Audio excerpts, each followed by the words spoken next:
সকলকে জানায় রিয়া টিউটোরিয়ালে স্বাগত। আজ তোমাদের কুশে দেখি 1.5-এর শেষের দুটি অঙ্ক করাবো। যারা 2027 সালে মাধ্যমিক পরীক্ষা দিচ্ছ তাদের জন্য খুবই গুরুত্বপূর্ণ এই অঙ্ক দুটি। দেখো অঙ্কটা কি বলছে, যে সমীকরণের বীজগুলি এই সমীকরণের বীজগুলির অনন্য সেই সমীকরণটি গঠন করি। কত সুন্দর বলেছে, যে সমীকরণের বীজগুলি এই সমীকরণের বীজগুলির অনন্য। এখানেই কিন্তু উত্তরটা তোমাদের ভরা রয়েছে, সেই সমীকরণটি গঠন করি। তাহলে এই সমীকরণের বীজগুলির অনন্য, তাহলে কী করবো গো, প্রথমে এই সমীকরণের বীজগুলি আমি ধরে নিই। ঠিক আছে, ধরে নাও এই সমীকরণের বীজগুলি।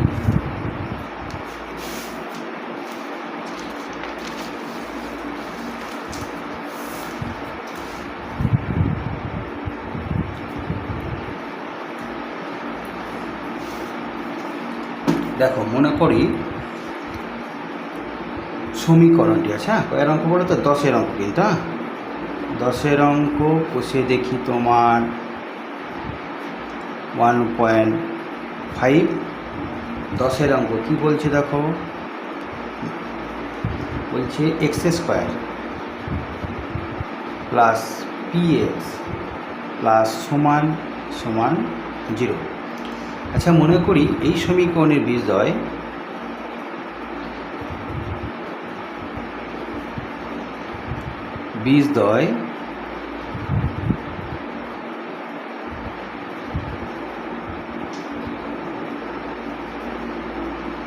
যথাক্রমে আলফা ও বিটা। এই সমীকরণের বীজদ্বয় পেলাম। এখানে একটা কোশ্চেন বলেছে যে সমীকরণের বীজগুলি এই সমীকরণের বীজগুলির অনন্য। তাহলে যে সমীকরণটি নির্ণয় করব সেই সমীকরণের বীজগুলি কী হবে? তাহলে দেখো নির্ণয় সমীকরণের বীজদ্বয় হবে অতএব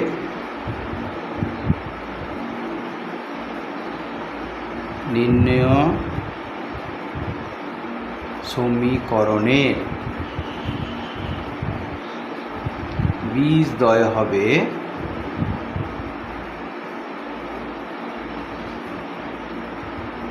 কী হয় বলো তো, অনন্যক বলেছে। অনন্য কাকে বলে নিশ্চয়ই তোমরা জানো। অনন্য কোনো সংখ্যাকে সেই সংখ্যা দিয়ে গুণ করলে, কোনো সংখ্যাকে কোনো সংখ্যাকে অপর একটি সংখ্যা দিয়ে গুণ করলে যদি গুণফল 1 হয়, তাহলে এটাকে 1/α দিয়ে গুণ করতে পারি আমি, তাহলে নিশ্চয়ই গুণফল 1 হবে। তাহলে এর অনন্য হলো এইটা ও এইটার অনন্য হলো বিটা। ঠিক আছে, আলফা এবং বিটা যে সমীকরণটি পাবো আমি, যে সমীকরণটি পাবো সেই সমীকরণের বীজদ্বয় আমি পেয়ে গেলাম আলফা এবং বিটা। তাহলে দেখো এই সমীকরণের বীজদ্বয় যদি আলফা এবং বিটা হয়, তাহলে যে শর্ত আমরা আছে সেই শর্তগুলি কী কী গো আমরা জানি। অতএব এইটা জানি আমরা, কি বলতো, আলফা প্লাস বিটা কী জানি বলতো, মাইনাস কী গো, মাইনাস হচ্ছে আলফা বিটা সমান মাইনাস x-এর সহগ বাই x² সহগ, তাই না? তাহলে x-এর সহগ কত আছে বলো তো, x-এর সহগ হচ্ছে p আছে, আর x-এর সহগ হচ্ছে 1 আছে। তার মানে কী দাঁড়ালো, এটা দাঁড়ালো তোমার আলফা প্লাস বিটা সমান -p। এটা একটা পেয়ে গেলাম, এটা 1 নম্বর সমীকরণ দাম।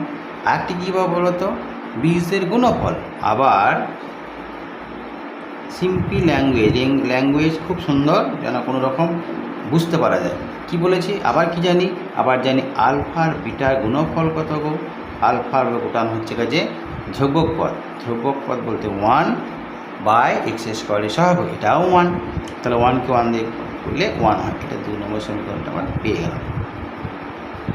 তাহলে নির্ণয় সমীকরণটি কী হবে, অতএব নির্ণয় সমীকরণ,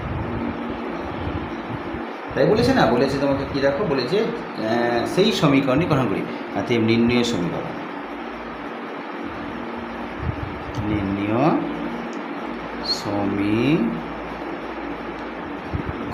সমান কী হবে গো, সেই সমীকরণ নির্ণয় সূত্র আমরা জানি কিন্তু। দেখো কী সূত্র বলো তো, নির্ণয় সমীকরণ সূত্র কী সূত্র হচ্ছে যে x²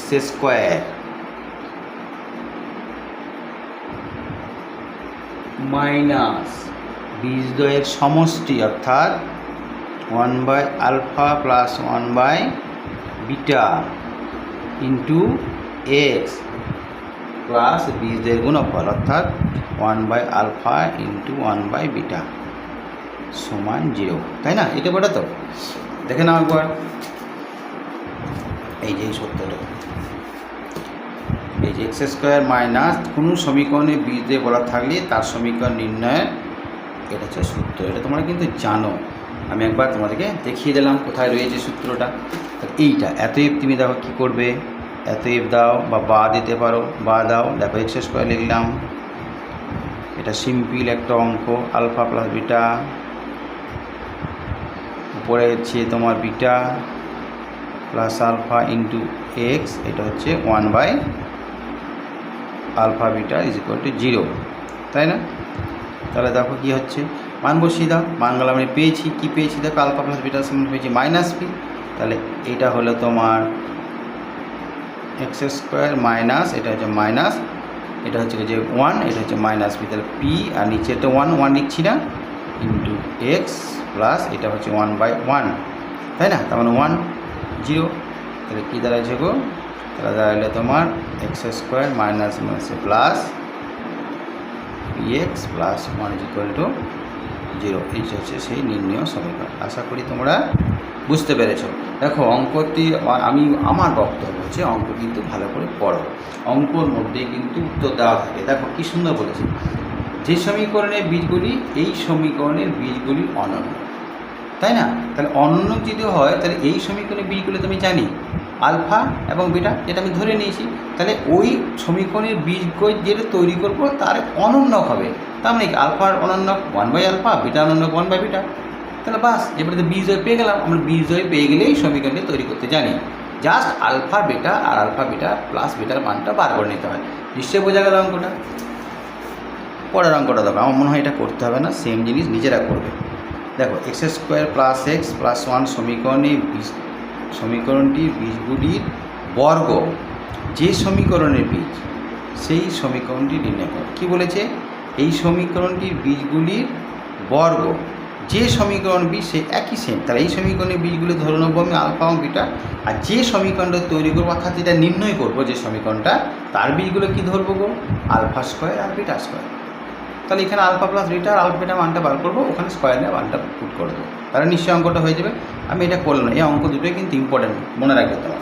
9-10টা খুবই ইম্পর্টেন্ট, আমি 11টা তোমাদেরকে একটু বলে দিলাম, টাচ করলাম। এবার দেখো কিছু শর্ট কোশ্চেন এখানে বলে দিই। শর্ট কোশ্চেনের মধ্যে তোমার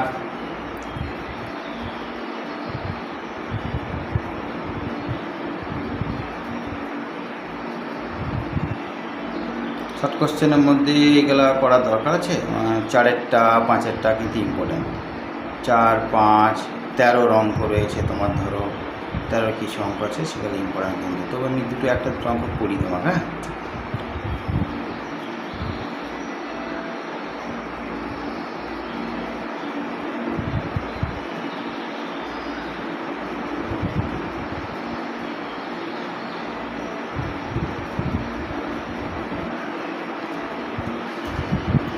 প্রথম একটা অঙ্ক দেখো, ওটা বলো তো সিম্পল একটা অঙ্ক দেখো। প্রথম অঙ্কটা বলছি x square minus 6x plus 2 হলে সমীকরণে বীজের সমষ্টি কত? আচ্ছা, বীজের সমষ্টি যদি করতে চাই তাহলে আমি তো জানি বীজের সমষ্টি কি, এই যে সূত্রটা তোমাকে বলি, দেখো তুলনা করতে একটা ইকুয়েশন, এটা তুলনা করে দাও। দেখো এক্স স্কোয়ার, এই যে এক্স স্কোয়ার মাইনাস 6 মানে x square minus alpha beta into x plus alpha beta, তাহলে এই তো বীজের সমষ্টি আলফা প্লাস বিটা, মাইনাস আছে কিন্তু, তাহলে এখানে দেখো মাইনাস আছে, তাহলে অবশ্যই উত্তর কোনটা হয় বলো তো, 6।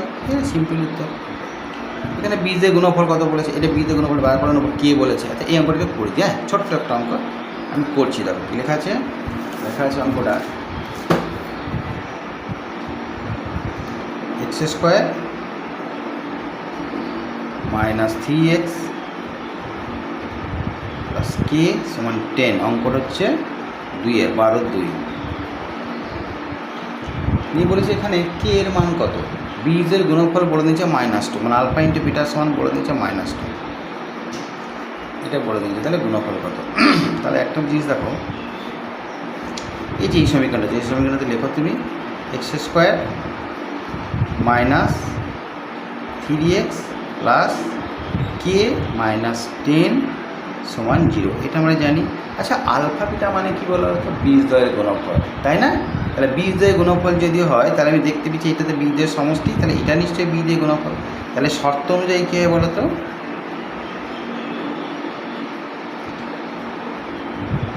কী হবে? এদের গুণফল এইটা মাইনাস এইটা সমান কত? 2 মাইনাস 2, তাহলে কে সমান কত হচ্ছে গো? সিম্পল 8। দেখো, নিশ্চয়ই বুঝতে পেরেছো। ঠিক আছে, আজকের মতন তোমাদের একটা অঙ্ক করাইলাম। পরের দিনে তোমাদের দেখব বীজগণিতে কী ভালো অঙ্ক রয়েছে, সেইগুলো করাবো। আজকে এখানে রাখলাম। হ্যাঁ।